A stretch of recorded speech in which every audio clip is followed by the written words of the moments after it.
think. Use your own brain. Use your understanding. Listen to different rabbis and so on and so forth. So why we are not fully agreeing? Where is Ephraim? Disappeared. For our disagreement. Ephraim said that I will talk about, there will be a lecture about. But my understanding is different, and actually it comes from Ephraim. And my understanding is that we are going to talk together. Okay, so in our conversation with Rabbi Ephraim and with Albert, I actually suggested a few themes, a few subjects for lectures. But then what I understood from them, that they talked with some of you.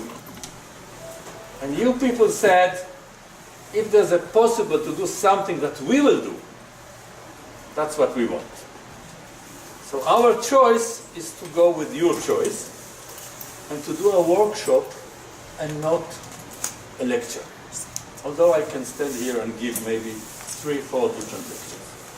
Okay, so we are going to do something together, and I will explain what we are going to do. Now, before I will tell a few words about myself. In 1990. Last year, even 1 year before the last year of the Soviet Union, I went to Kavkaz. I was a student, like many of you here, and I will not get for the whole history how I got to Kavkaz, but at that time I had almost no idea about Juhuro, about Kavkazi. No, I went to several Kavkaz, but I went to Baku later on, and to the Bend, and to Mahatskala, and to many places all over. Okay, probably not all, but many of the places that your parents came from. Who was born in United States? I'm okay. pleasantly surprised. 4. Okay. Who was born in Moscow or other Russian cities? Russian? No. 2. Russian and what time period? 2. Belarus. Belarus, I remember. I remember the story. It was an accident. Of this. Okay, and who was born in Israel? No. Okay, interesting. Wow. Because there are many young people your age here who were born in Israel and they are not here. That's interesting. Okay.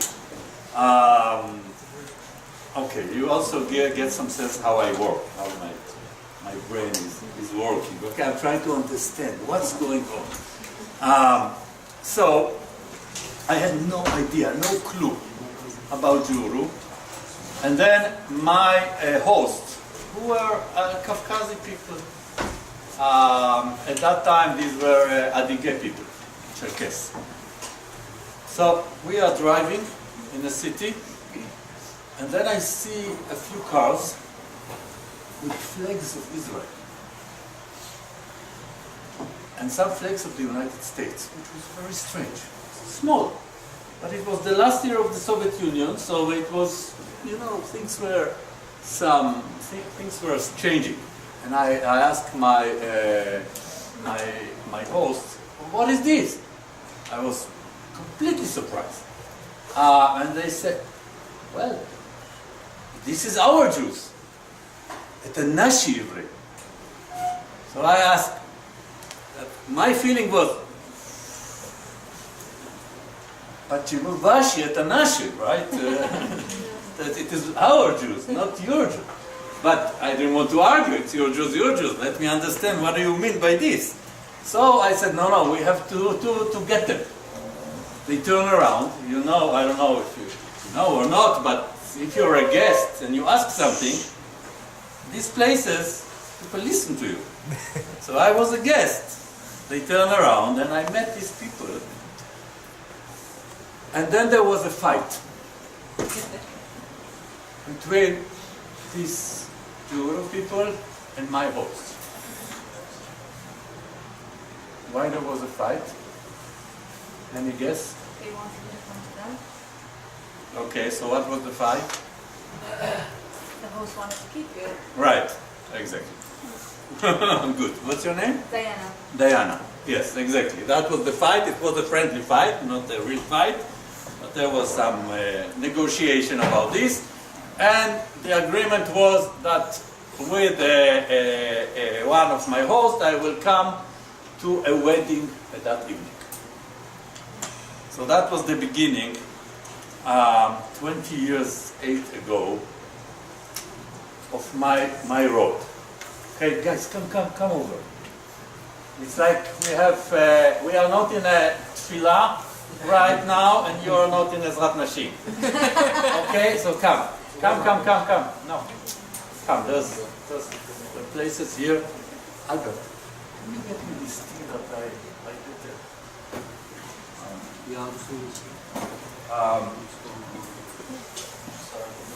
Okay, that's fine. I'm also sorry that I will get this, but I left Philadelphia early in the morning and spent some time talking from people, maybe even some of your relatives, all day. So I'm a little bit just need the tea. So anyway, what happened about 1 month later? This evening there was a lot of issues in this wedding, and after 3 weeks or 1 month, I got a phone call from a young couple who already had 2 kids at that time, and they say, "Chen, you remember our meeting in Kavkaz? You want to see yourself dancing in the video from the wedding? We have the video." This was, by the way, a special dance that you dance with the bride, and you also have to give some money that go to the band. Maybe you know these traditions or not, I don't know. And so I learned a lot that evening. And then and they say, "Okay, come to visit us." This was on the other side of Israel. I went there. And what I saw was very different from my first meeting. What I saw was the process of immigration and the impact of immigration. Only 3 weeks passed, but the process of immigration, the differences were very salient, let's say. Okay? If somehow, sometimes you don't understand my very strong Israeli accent, then stop me. Okay? Don't be shy. So, this was a beginning of a journey which is already 28 years. In this journey, I would say the first 10 years was more also learning a lot as an anthropologist, but especially trying to do some things in Israel, trying to change policies of the state, arranging leadership course, like you have here. So I also went through it, but it was a statewide. So people came from all over the places. From Sderot, from Or Akiva, from Hadera, from Akko, from different places. They came every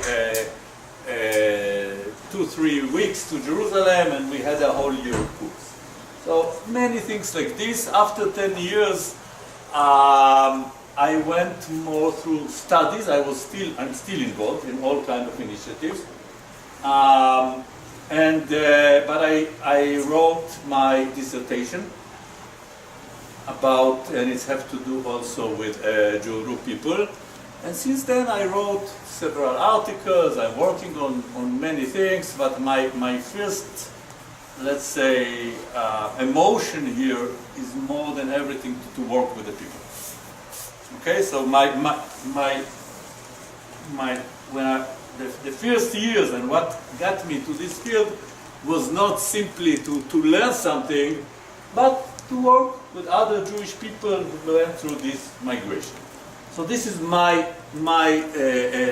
story, and I met Sabina before, and Sabina asked me, this very short interaction like this, okay? I can quote or not? Yes, okay. I got the permission. Okay. Sabina asked me, "Are you Gorsky?" I told her, "Look, I'm Gorsky by heart. I'm Juhuro by heart." But I think part of our discussion, what I want to bring to this discussion, and just to let you know, I did a similar kind of discussion with 4 different groups. One of them your age and leadership. One of them younger, like kids in high school or something like this. And 2 older, due to the request of, if you want, some kind of similar organization in Israel. Midor Ledor. That's the name of this organization. So it's not my first time doing something like this, but the context is different, and I might do mistakes, or I might not understand you, so you have to be, how do you say, upfront, okay? Correct me, say what you want to do, and so on. But I want to go back to Sabina. What does it mean to be a Juhuro today? Is it simply a genetic issue? Okay, I'm taking it to the edge, right? In philosophy, you have this practice. You put something until the edge, okay? Whether you have the genes or you don't have the genes. You have the genes, you're Juhuro. You don't have, you're not Juhuro. My questions here for you is, what does it mean to be Juhuro in your generation? Okay, today, and not only genetically. Also, we never know exactly our genes. Maybe actually one grandfather was someone else, and this was dominant in our line. It's happened a lot, more than we think. Okay, not because of something not correct. Something correct, there was a love affair and someone came to live with the Jews. A man or a woman, this happened many times. There was nothing wrong about it. You can read about it actually in the Torah. Okay, Amech Ami, Elohai, Elohai. Ruth, just to give you one example, and we have one descendant, King David, from this. So it's not something so not possible. So what does it mean? What does it mean to you? And where I want to take it here is to two different places. Okay. Before I take these 2 different places, I'm stopping for a minute. If I was in Israel, the Israeli character would already be there. I can see how you're already influenced by your surrounding, but also made by your forefathers, because you're so polite. In Israel, there was already probably some kind of, what do you mean, or something, okay, some kind of voices. They are less polite. So I'm stopping for a minute. I wanted to say that I'm taking it to 2 different places, 2 different angles, but I'm stopping for a minute to see if there's someone who wants to say something, offer something, something is not clear, or something is very important for him to hear at that moment. Okay? No. Which is frightening in a way. You don't know how to interpret like this, right? Okay, so I'm going to take it to 2 angles.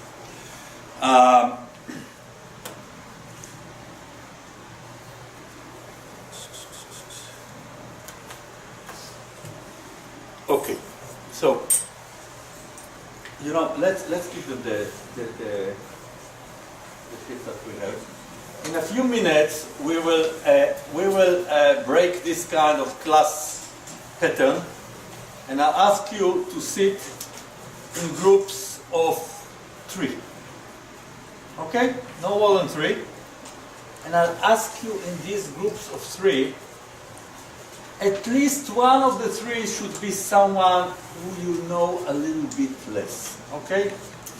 I don't want it to be the same 3 friends, men or women, who came together here and they know roughly some others. I want you to sit with someone whom you don't know so good. Okay, I'm clear here?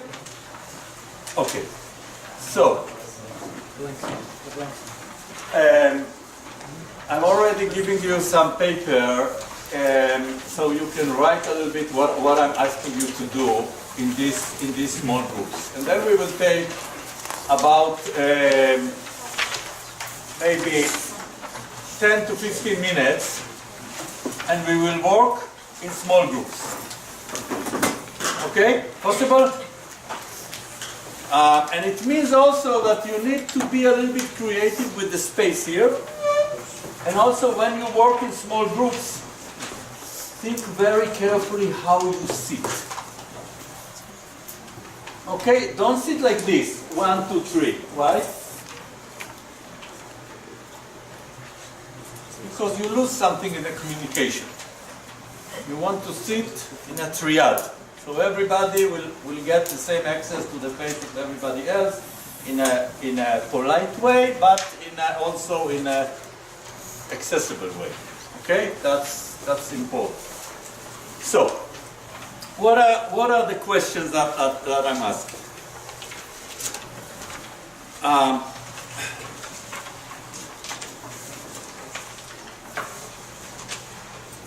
I'm asking.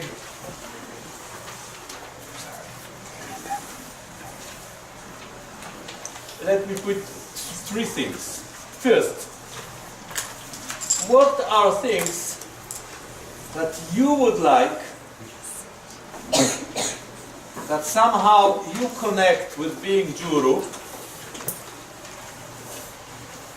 and when you, Be'ezrat Hashem, will have kids, or if you have already kids,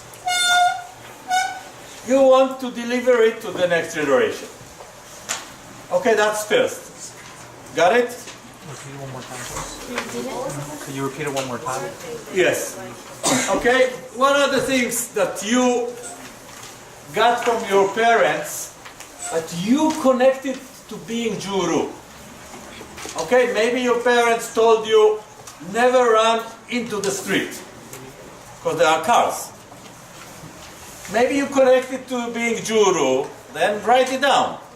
Maybe this is something general, not necessarily connected to this, then don't write it down. Okay? So, think about some stuff you got from your parents or grandparents or your uncles, then never mind, and you want to deliver to the next generation. This is one. Second, think about some things that you got from previous generation, and here I'm not putting parents or this or this or this, I'm putting it more general, just so we will be able to deal with it. And you would rather shift a little bit, change a little bit, okay? Not deliver as it is to the next generation. Okay, there is always some kind of, things are dynamic. Okay, things are dynamic and we see it everywhere, including in our traditions and our scripts. So that's the second thing. Third, what I suggest to you as a tool how to work with when you meet your other 2 friends is to think about some episodes, 2 episodes in your life, and in these episodes you rather felt very Gorsky-Kavkazi Juhuro. Okay, and maybe it was great to feel this, or maybe the opposite. You felt very Juhuro, but at that moment, give me a break. Okay, that's also happened. And what I'm calling you to do is to look. You got here a lot of lectures from rabbis, from businessmen, and so on. I'm coming from a different point of view. Okay? I'm coming from a different point of view. I have a few hats. One of them is an anthropologist. But I'm also an educator. As an educator, I worked a lot in my history in informal education. One of the ways that I was working is very Gorsky, because I would take groups of young people, your age, or younger, or I started it when I was your age, and we would go to the mountains. No, I'm not joking. We would go to learn about the land of Israel. But while doing this, we had some education process. Okay? By just doing things outside and so on. And I also worked as a, let's say, facilitator, group facilitator. And I got training in it. So use it. Use this chance that someone came from another angle, from the different angles that you got. Now it's not, I'm not saying that what you got is foreign for me. Baruch Hashem, I'm here now in the Center for Advanced Jewish Studies, or Center for Anthropology, and this is very important for me, but still use this opportunity. Okay, that bring to the table some things that maybe are not here all the time. That's the time. That's the time to do it. Okay, questions? How much time did you have? Let's take 15 minutes. After 10 minutes, we'll see where you are. So it's 5 minutes to each one of you. It's not easy. It's not an easy task. Okay, it's not an easy task. Yes. Because we're discussing with people we don't necessarily know, I'm sure there'll be disagreements or different answers. Should we write everybody's answer, or should everybody? Yes, write their own absolutely. So when someone is talking, someone else will write.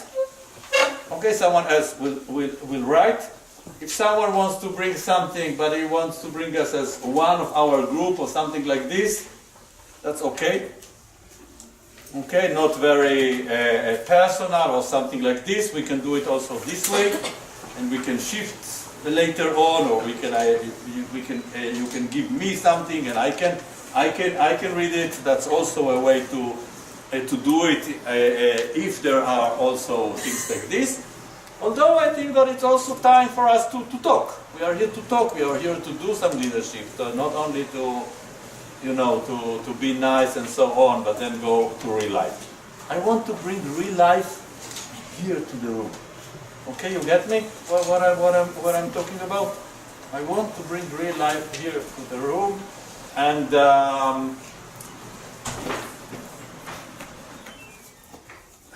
maybe I look old to you, but I can still feel the same things that at your age. I can still feel them, live them. Okay?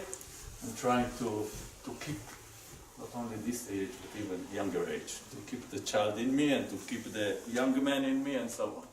So, okay, can we start?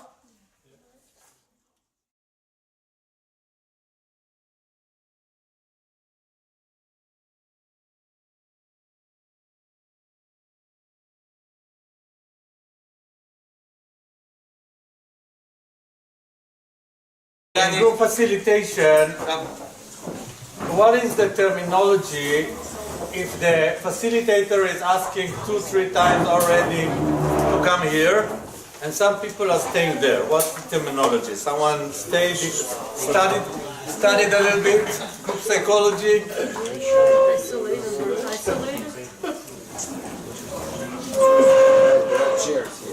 I would say simply resistance. It's defined.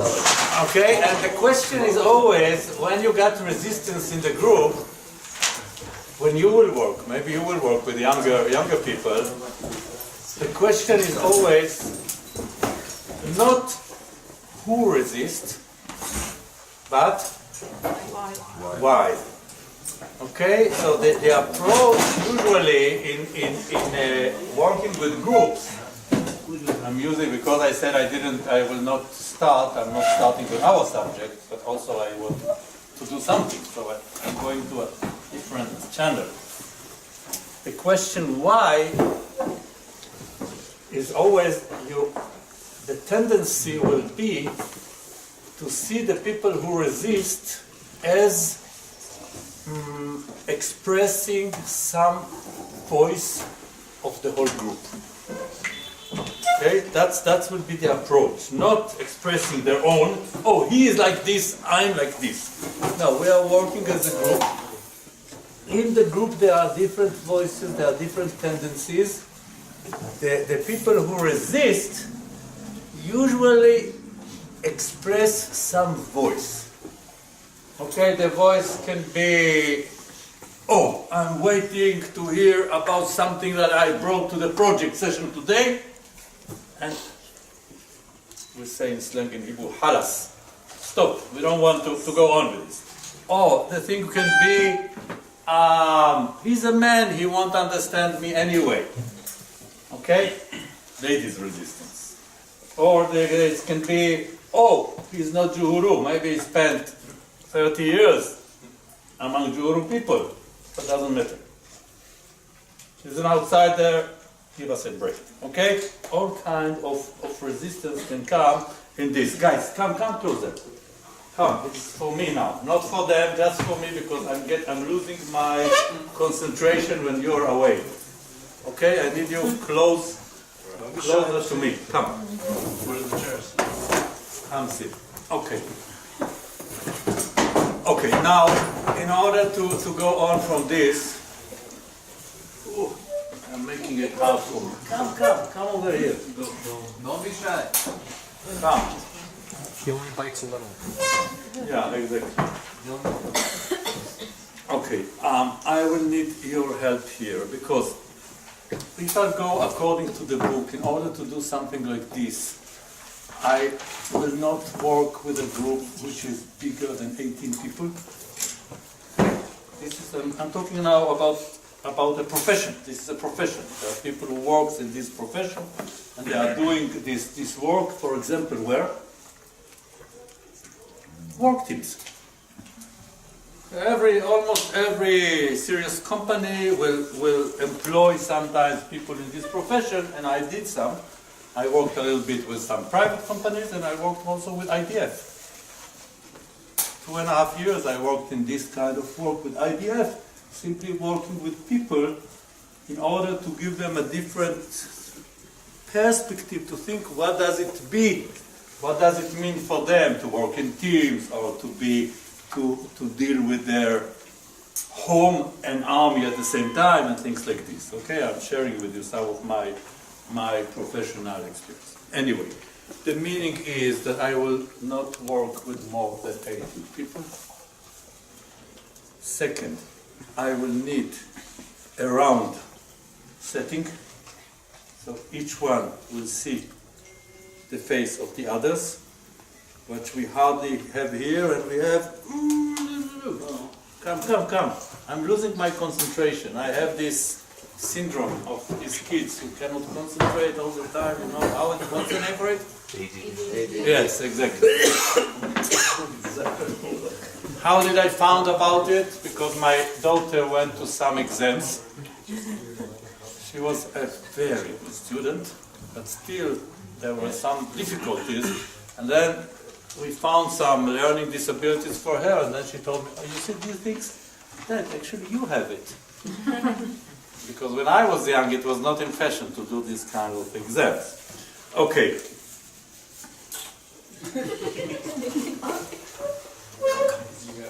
Closer, here. You're almost there. Okay. That's always the dilemma. I can spend more on this, but... Okay, so... I will need the people to face each other, and I will need much more time. So what we did here today, in a way, is not professional, because it does not have all these basic requirements. The conditions are not sufficient. And it will be just kind of maybe a beginning of brainstorming. But if you want, you will find a way to go on with this. Okay, and we will find some other local people here, probably, or maybe some of you yourself want to try to do it. But this is something that needs space, time, attention in order to deal with what we want to deal with here. Especially because we are dealing with serious stuff. Okay, we are not dealing only with, okay, look, this is a role model for success. This is something we have to learn in order to be good Jews. We are dealing also with some maybe disagreements, different ways that we see what is Juhuro. And I would say that Juhuro is one of the more heterogeneous groups that I know. Okay, just remind you there are at least 4 main dialects to Grandfelter, etc. 4 main, there were more than 4 dialects. So it's different groups, you have people who come from different groups, from different backgrounds, and of course the background here is completely different. Already, here inside New York, inside Brooklyn, there are already some all kind of differences. But some of the nice thing about Kavkaz is that differences in Kavkaz is also a source of strength. Okay? If you want to learn something about Kavkazi identity, I would say difference is understood as something positive and not as something negative. This is something that I learned in Kavkaz in many years. So we don't have to be afraid of differences. Okay, let's go and hear some voices from the different groups. Okay, let's hear some voices. Let's start with 3 episodes. I don't know if someone in some groups got to this place where I ask you to think about some episode in your life.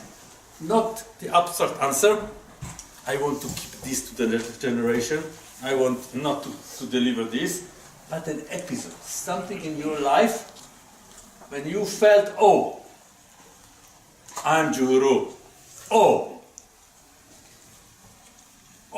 come on, I'm Juhuro. I cannot do it, but I'm sorry about it, or something like this. Okay, 2 different approaches. Anyone want to bring, any group want to bring example? When you bring example, it does not have to be your example, but someone who was in the group, and so on. Please, what's your name? Mais. Mais. Okay, for example, when I would go to a wedding and there's ginka, I feel that's part of our culture. Okay.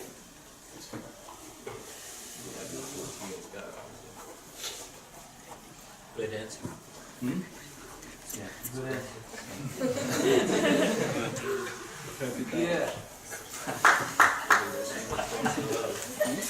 Okay, great. Yes. I have a similar experience where there's this ginkgo, but there's mixed dancing. So I have to say, I'm sorry. I would, but I can't do that. Not good, not good.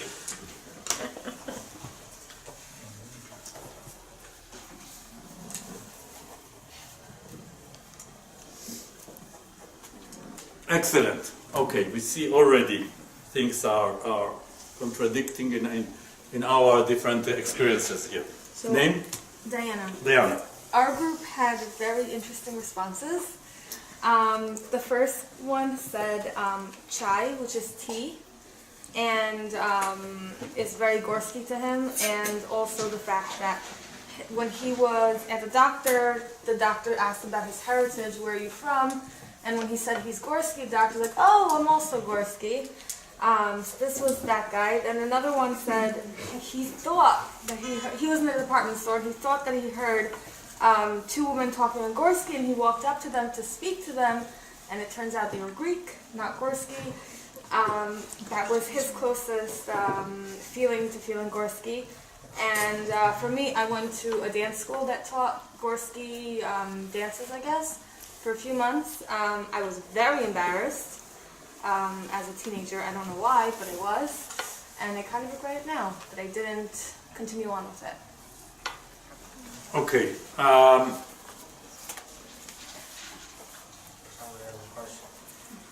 1 minute.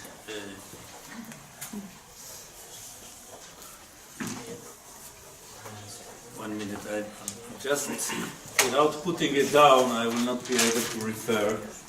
Simply, one difference is that more cells have died already in my brain. Yes. I feel like Gorskys have a certain sense of unity. So my experiences with feeling Gorsky is, I guess I wouldn't give a specific example, but it was when in certain situations things would go bad, but because both parties had Gorskys in them, there was a certain sense of unity and forgiveness. And, Okay, so there was a limit to the way conflict will go on because there were Gorsky in each side. yeah. Okay. So, for example, school interaction, yard interaction, schoolyard Yes. interaction, Yeah. so things like this.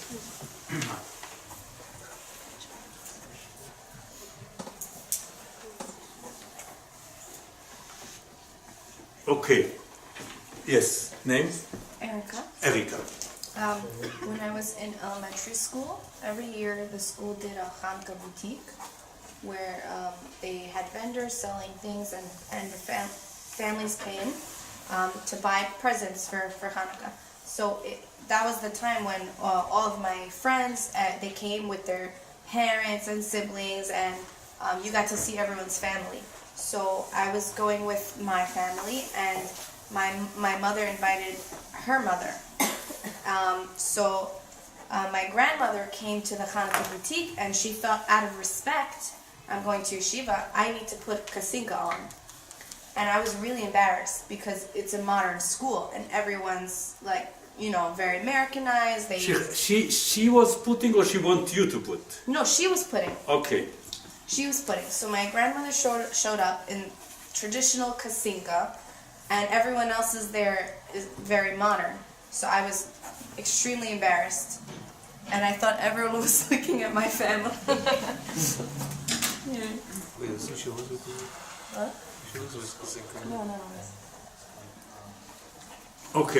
Okay, this feeling of modern setting, and then my family are coming, and they are clearly have this very traditional visibility. Mm-hmm. Okay, something like this. Felt very, very other.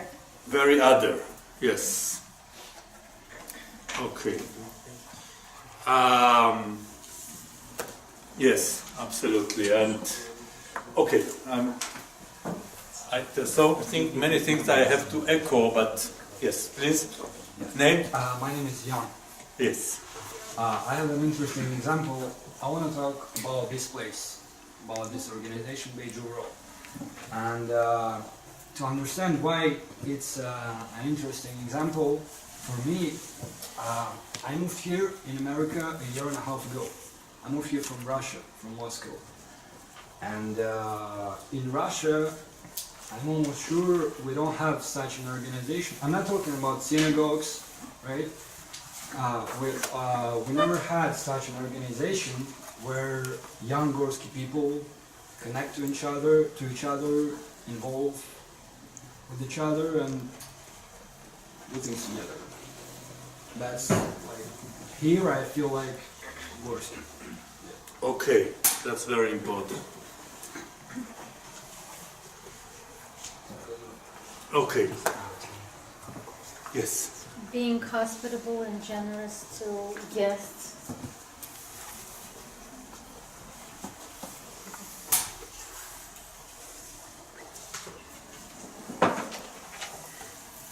Okay.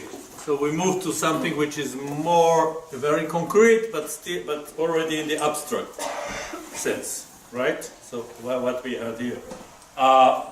Okay, excellent. So you feel when guests are coming, you feel You're performing as Gorsky, as Juhuro. Okay. Excellent. Yes. When you're walking Your name? Asian. Asian. Yes. When you're walking on the street and randomly someone approaches you and asks you what's your mom's and dad's name. Okay.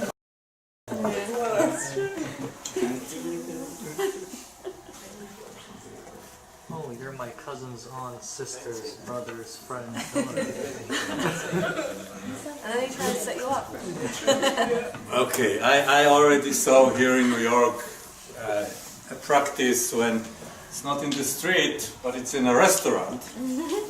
And actually, it's not only asking who's your, maybe recognizing your uncle's name, your parents' name, but then when you are coming to pay for your 6, 7 friends, you already find out that he paid this uncle that I don't know. Okay, so just to share with you some some echoing of this, which can go to different places. Who is this stranger coming to me, ask me? But who is this stranger that paid for my group? Okay, I'm talking about something I saw, not something I invented. Just to be sure, here in Shipset Bay, not in Makhachkala. Yes. So it's on a wedding, like a teenager. Somebody comes to you, like starts kissing you, like "Mama, Floyd," like that's nice, you know. Like a random person comes to you, hugs you, and like, who is that person? Wow. All the time. Only one like this. He gets so like turned on. Okay. What I'm asking you to do now is to I want to say a few things about some of the things that we heard, but I'm asking you now to make more effort in the next 2 speakers or 3 to bring also some dilemmas or difficulties. We had a little bit, but we had a lot of proud, which is good, because this is why Jan feels how he feels, right? So that's excellent, and we have it here. So I'm reminding everybody that we have it here. It's here. It's supporting us. It's not disappearing. But then I'm asking you, go to the things that you discussed, wrote or not wrote, and let's bring at least some voices of dilemmas or difficulties. If you can put it in an interaction, okay. If not, put it in something that you don't want to deliver to the next generation. Yeah, 2 here, but 1 minute. I'm waiting for some more voices. In a minute, it's good. It doesn't mean, it means that I want to see your hands again. Okay? Yes. Your name? Yafa. Yafa. We came up with stuff like the extravagance of our celebrations. Sometimes we do too much. And that ties in with like the materialism in our culture, especially nowadays. And we also put the fact that there's no connection, or I shouldn't say there's no connection, but like, where do our Gorsky customs come from, and like the religious aspects. Like, I feel like there's not an understanding of why we do what we do.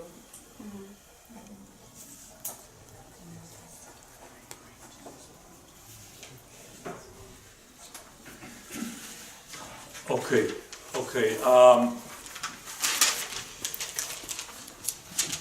Okay, let's hear 2 more voices. 1, 2, 3. New voices. Behind there. Hiding away. We have some We're doing the what makes you feel Gorsky, right? Like Okay, yes. Yeah. No, this is more When of a... We're doing the third one, right? Yeah. When you see Teresa at the wedding, singing. I guess for me it's gonna be, oh my god. Like Bani Guru? Like Bani Guru. It's a tradition. Okay, so who also feel when you hear Beni Guru that, oh, come on, No, not what's Beit that? Juhuro. I don't know. Specifically, no. It's like remembering or whatever. Why can't they just sing Beit Juhuro? He was saying everybody's Sorry? We're saying that just made us feel. It's made you where it feel goes. Yeah. What? With the singer, not the song. Only the singer. not Only the Sing singer. at the singer. Okay, the singers, Teresa, but not necessarily the song. No, not the song. You are not so sure about the song. No, the song's good. The song is good. Oh my god. Okay. What I heard from young people in your age in Israel, that some of them are not so happy with Bani Guru. They have some. It's the best part of the wedding. Yeah, it's remember. Okay. I know. I didn't have it in my mind.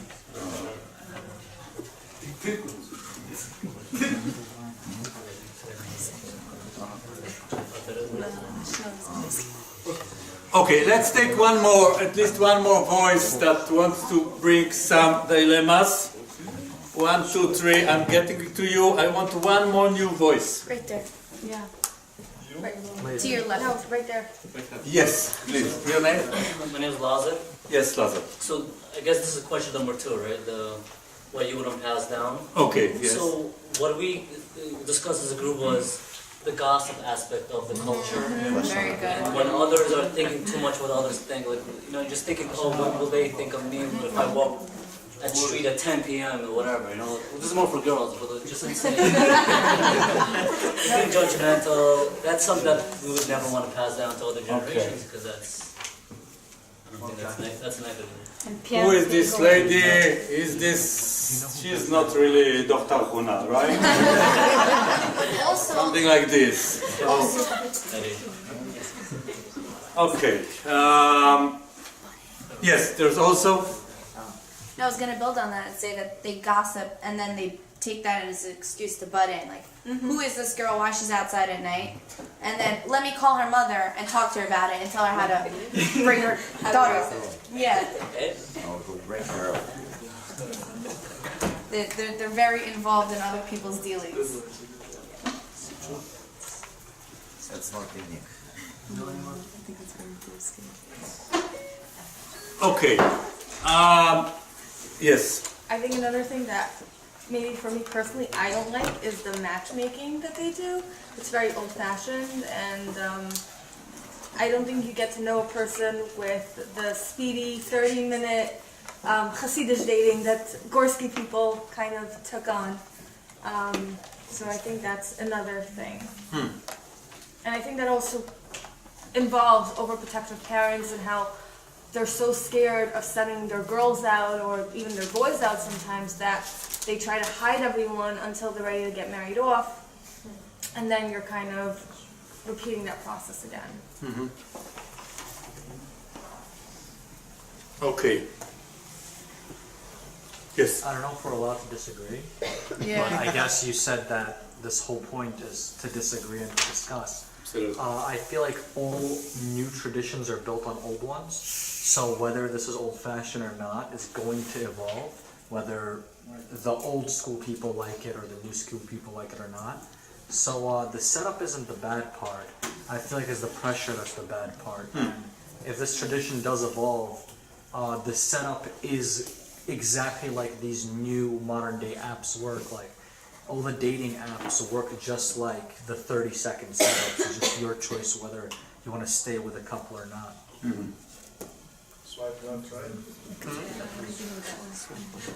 It's okay. A few things. I wanted to build on what Yafo said. She talked about the extravagance of our celebrations, but even more than that, the burden of expense that's put not only on the host but the guests. And another thing what she said, which I wanted to expand on, was she said that the disconnection from our traditions to their source, which usually will be religion. Our group talked about the lack of religious presence, so that we still have the traditions, but the religion is gone from it, and so much so that there's animosity towards the religion. So most of our families practice the Gorsky traditions, even ones that are coming from religion, but at the same time they don't like religious people. And the last one we spoke about was the parenting and the way they bring up their children in a very strict and sheltered manner. Strict, I understand. I'm not sure I understand the shelter. Sheltered, so you're not allowed to sleep over at your friend's house. You can't go to the movies. You can't ride your bike down the street. All these things that they're very like nervous and overprotective. Okay, but I would say that some of them are shelter and some of them are limitations, and maybe some of them are also very gender limitation. The sleepover and all these issues. No, that's my understanding. Maybe I'm wrong, but that's my understanding. Had it for boys also? Yeah. Like basically like Shabbatons, my parents never left. Like even with girls. I have to say gender. It's not a gender thing. It's not straight anywhere but home. Yeah. Yes, but the question is if your brother would get the permit or not. Same thing. My brother wasn't allowed out. Okay. Look, I want to relate to a few things simply because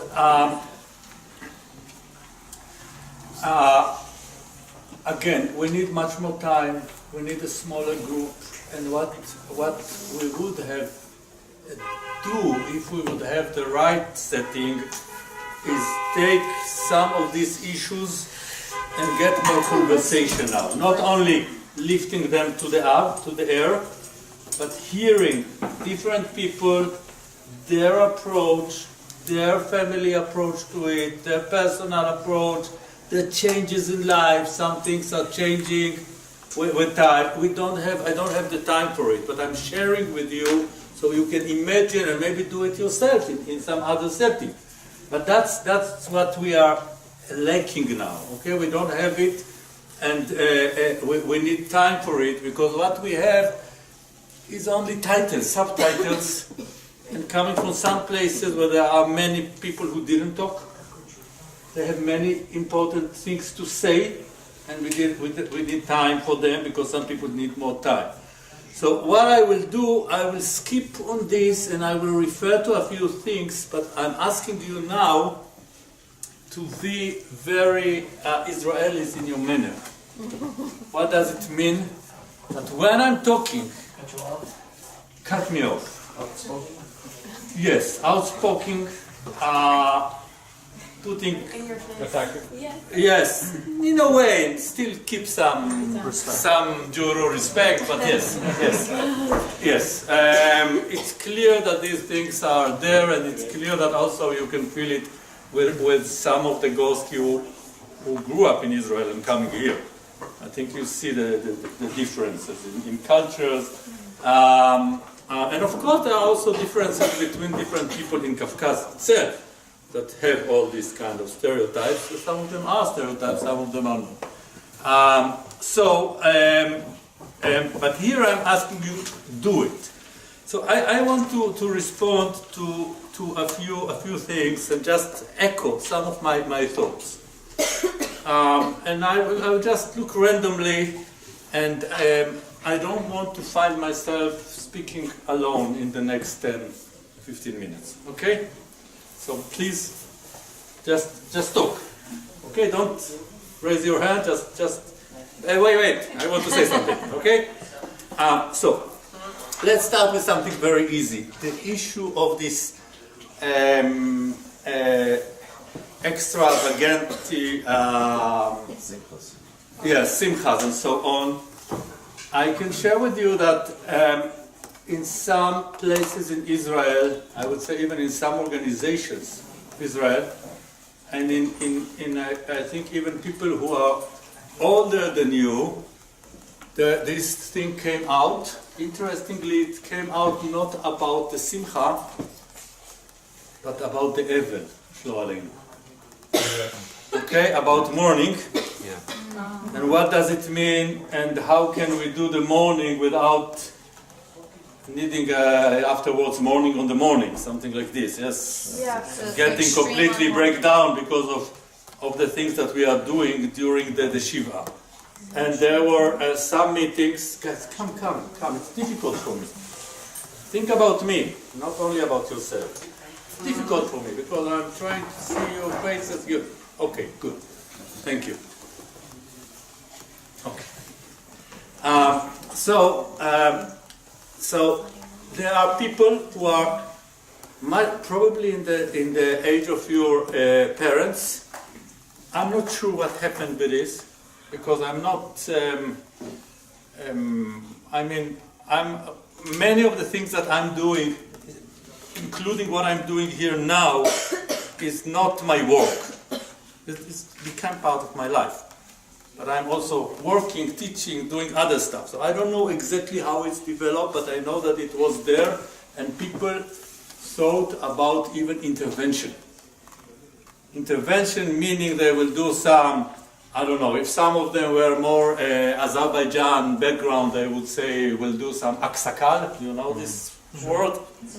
Like council of the elders or something like this. And we think together how to do, and we try to give some message to other people. So my only echoing here is just the comparative echoing, and also show you that you are not the only one who are bothered by this, and people also think what to do, how to get in practice to give some messages. So to understand that it's not coming from God or something like this, but these are cultural things. Settings are different, limitations are different, and how to do it in the right way. So this is one thing. Okay, I'm sorry. Yes. I'm not following completely. Are you saying that? Are you talking about that they want to get involved with other people's dealings, or? They are thinking how to give message to the community. Musar? From maybe like Musar, if you want to use it in a Jewish way, maybe. They want to give some message they think about how to give message to the community. That listen, what you are doing, you think that it's very respectful, but actually we are questioning it. They want to change. They are looking for mechanisms to create change. So they want to modernize. You use the word modern. You use the word modern. They were not using the word modern. By the way, as an anthropologist, I'm listening very carefully what people are using. So they didn't use modern. They didn't say it's primitive, it's not primitive. They just say, look, people cannot pay so much money. Okay, their approach was very pragmatic, and they wanted to change it without putting too many labels on it. And also, from our interaction, my understanding, which I didn't have before our interaction, that putting labels on this maybe make it harder to change. So, do you mean that they can get together about all things within the community, or just these kind of? No, these are people who see themselves as leaders. You're in leadership course here. And they said, as leaders, we want to target this issue. We want to think how to do it. We think that this is a change that should happen. What went with this later on, I cannot say. I was not tracking to these details. But I can definitely say, just bring this voice here. One. Second, I can bring my understanding from our small interaction here, that the less you label it, the better. Of course, because then gossip can't take over. Okay, not only gossip, but also, is it traditional, is it religious, is it this, is it this? Open to understand. Okay, so there's many ways to understand it, but if we say, look, this is difficult to people to pay so much money, while giving while people are coming to do Nichum Avelim for Shiva, that's very pragmatic. Okay? They pay money? The people who come? No, but you want the people who come you want There's food involved. Yeah, there's food, there's many things, and some of the mechanisms that was before are not there. For example, if you would go in Kavkaz, maybe you will know that you have to bring with you certain amount of tea, certain amount of meat or something. Each one will here. But here people maybe will not bring it. So this is a study that we can do. But again, I'm not interested now in this deep cultural understanding, but more on the issue that this is leadership issue. Okay, what we heard from Yafa is a leadership issue. And we can see already example that people saw it as a leadership issue. And we also started to think how to deal with it. Without saying good, not good, traditional, modern, religious, this, I don't know, bells, neturei karta, whatever. Then never mind. Now, second, I want to say something about the second thing that we heard here, about the connection between Gorsky traditions and the religious aspects. Okay, so what I understand is, okay, I get a sign that I have 5 minutes. How can I relate to all these important things in 5 minutes? Okay, I want to say a few things here because it's related to many other things. It's like a bridge here on many other things, including the Lezginka, if you remember. By the way, in Israel I heard from young people also the question, and if you read Hebrew, I also wrote an article discussing it a little bit. Is Lezginka Jewish? No. It's Gorsky. No, it's Muslim. It's Okay, you see, I just brought it, it's here. Okay, it's Muslim. In my article, I argue that it's very Jewish. Read it. Okay? I have my argument there. We don't have to agree. But the word is ginka, it's a certain type of Muslim. I know, and still my argument there. Still my argument there. Read it. I don't have time now to give the argument. Is it your opinion or is that the answer? Israeli Is that your opinion or is that the answer? Everything's opinionated. Yes. No, there has to be an origin. No, I don't agree with you. I think we can. That was my starting point. That ele ve'ele divrei Elokim Chaim. We can have different opinions. There's not one thing. That's the origin. That's the thing. I have good reasoning there, and one of the reasoning that the whole what we understood today as Lezginka, not 100 years ago or 150 years ago, but actually mostly developed Jehuro were central in the development of this genre. Okay, so it's very Jewish to my understanding. Also, it's the same approach. What is Jewish museum? Go to Israeli museum, go to other Jewish. What is Jewish? Okay, that's the question for them, because they have to put things. But what is Jewish? What is not Jewish? Practical question. So for me, this is Jewish. For you, this is Muslim because of the title is Ginka. And there are other things in this article. Again, you need Hebrew. Maybe one day we'll translate it to English. The article is there not to agree, but also to argue with. Okay? When I like it when people write me something and say, "Look, you wrote this, but I don't agree with it." Chance for me to study. Okay? Yes. How do you label a dance to a religion? Exactly. You can say the same thing about the food. Absolutely. Like my Azeri friends eat dolma too. So what is it? Right. And the same, by the way, as for Bani Guru. The same as for Bani Guru. Although there are different ways to explain it by all kind of Jewish, what's the word? The scientific word? Etymologia. Okay, etymology. Etymology. Yes. But I don't buy them. But it doesn't matter. I think it's very Jewish. And my understanding that this is unbelievable custom, Jewish custom. It's just custom and cultural. Yes, but I see it as very important and have very deep Jewish values in it.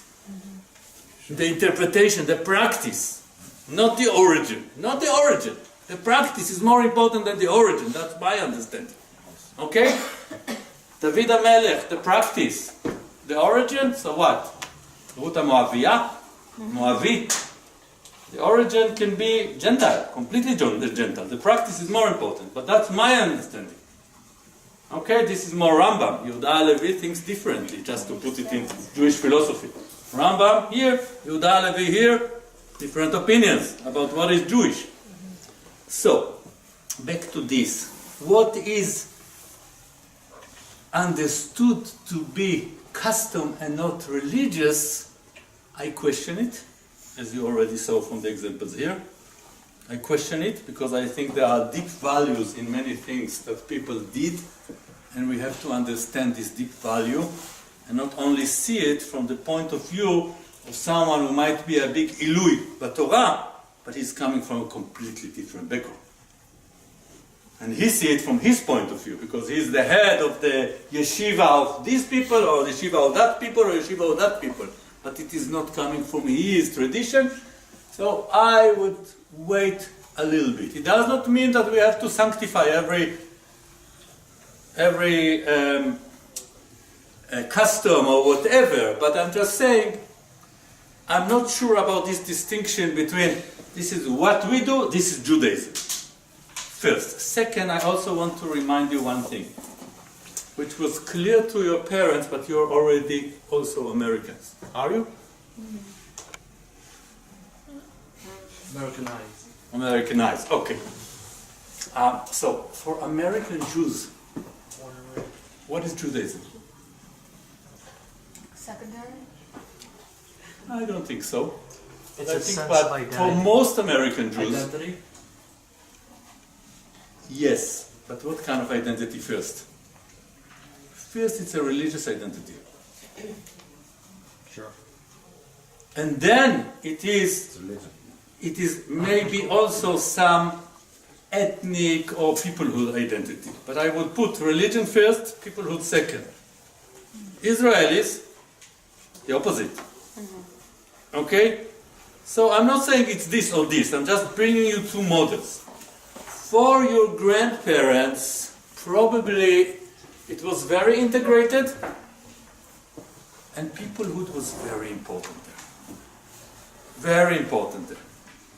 So when you say about something is not Jewish because it's not according to the religious, you take only one part of Judaism and not the whole complexity of Judaism, which is at the same time always both religion and peoplehood. And some people interpret more here, some people interpret more here. Okay, that was a little bit abstract, but I hope you understand me here. So I want to say, again, these guys are coming and I'm starting to run away. Now this Gorsky man coming. Okay, I'm joking. That's if you drop it. So for Israeli Jews, custom is there? No, the feeling that to be Jewish is first peoplehood, ethnic, nationhood, and then religion. So some people will be very religious, the same family. Some people will be less religious, but all of them will feel very Jewish. For American Jews, you need the religion to operate as Jewish. Okay, that's different. Our time frame as Israelis is even combined. Okay, 2 minutes. Okay, so in the last 2 minutes, what I want to say, there's many issues that went up that you were putting in the air here.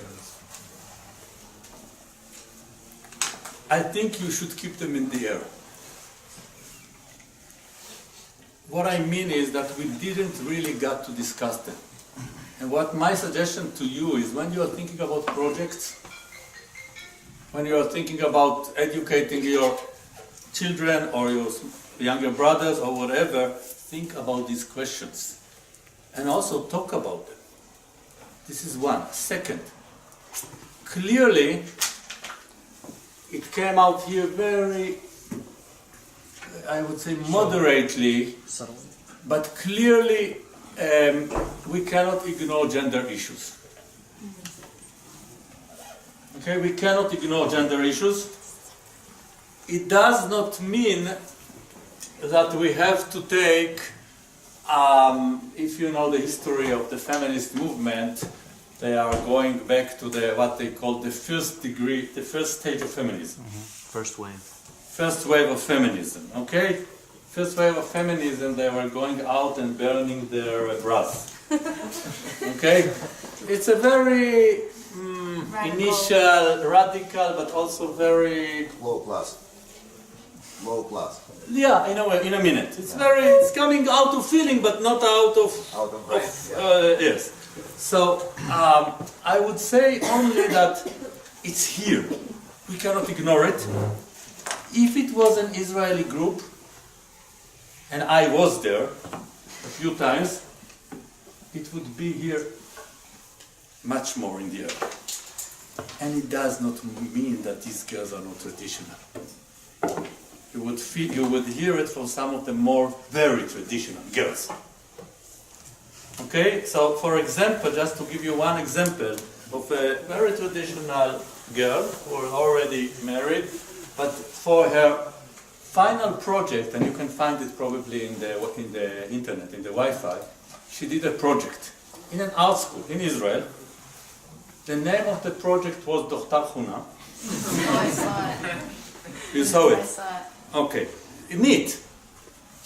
I'm saying neat because she did it with love. You could see that she loved her tradition. She is contesting with different issues, like the gossip, like the pressure, like all these issues that you also mentioned. She loved it, but she contested at the same time. It was not something which is saying, oh, these people. No, it is me. She was talking about herself with love, but also with questions. With questions, what I want to change, what I want to keep. Okay? So I'm bringing this as an example because when she did it, she was your age. And also because it was something that got really, it got a prize, there was creativity there, and it was nice. And the coverage, the people who cover, I saw some cover of art people, they understood it. The way they wrote about it in a respectful way. So, what I want to tell you as the last thing is, for me personally, this journey of 80 years or something like this influenced my life. Influenced how I treated my kids. And there are some people here who met my kids. And there are some people here who maybe their parents met my kid. And how I treated my kids. It treated the ways I was thinking about stuff. And it treated the way I'm operating today as a scholar of Jewish societies. Okay, so I think what I want to say here, that beyond all the question marks, there are many values, deep values, in Juhuro history and traditions. That's my message here.